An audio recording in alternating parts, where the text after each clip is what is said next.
So the number 3 comparison is the patriarchy / society effects on these two characters, or Barbie and or Nelly's. So in Barbie, Ken you know what's interesting? All right, we're diving into it.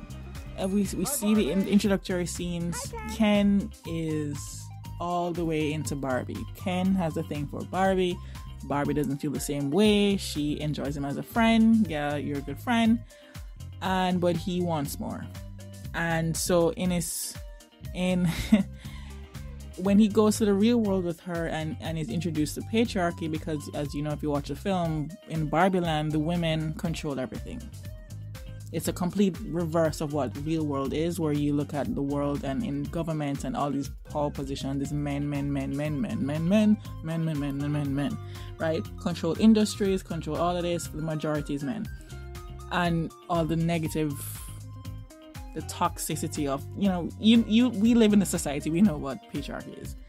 And so when Ken learns of patriarchy, he goes back to Barbie land by himself, and he introduces patriarchy to Barbie land, and in effect takes over the Barbie dream. All the Kens take over the Barbie dream houses. Now when we are introduced to the movie, and we're seeing the movie, all the Barbies live in their own home by themselves. There's no Kens living with them. Kens live somewhere else. We don't know where the Kens live, but Kens live somewhere else. So the fact that in bringing patriarchy to Barbie land, Ken and the Kens stole the Barbie's home, took over the Barbie's home. Sir, you were not living in these dream houses, but Barbie comes back home and Ken is living in her home. I'm just like, wow, a big representation of just wow, right? So the key thing though, in Babylon, so the patriarchy, society, and how it negatively impacts our lead characters. In Barbie land, we see Ken doesn't get his way. Ken is Ken has a thing for Barbie. Barbie doesn't have a thing for him.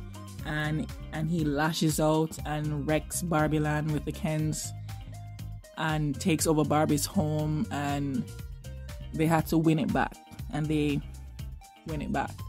In Babylon, Nelly is working for Manny. Manny, we've seen, has been obsessed with Nelly, and for 2 reasons, but I think one of the main reason is he got rid of the one person that was standing in his way, and that was Lady Faye.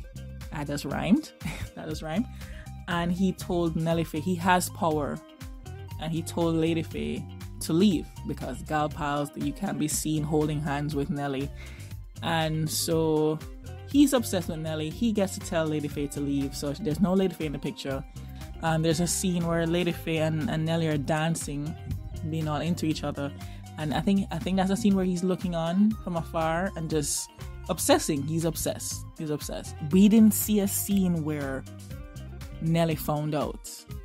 We didn't see that scene in the movie, but there's a deleted scene, and I saw it on Twitter, and Nelly got upset at Manny, and she says that she was my family, right? We saw Nelly get head over heels after dancing with Lady Faye. She was into her, so Nelly loses the person that she considers family. And so to me, I see that as a patriarchy slash the society at the time, 1920s, that disrupted her life because of their reasons. Nelly has to be seen as this certain person, and she could never have a gal pal. Gal pal meaning love interest, but gal pal was the phrase to use. Here's the thing. Manny and Ken are basically the same. Same thing with Ken in the movie, where Ken is all head over heels in love with Barbie. Barbie doesn't love him back.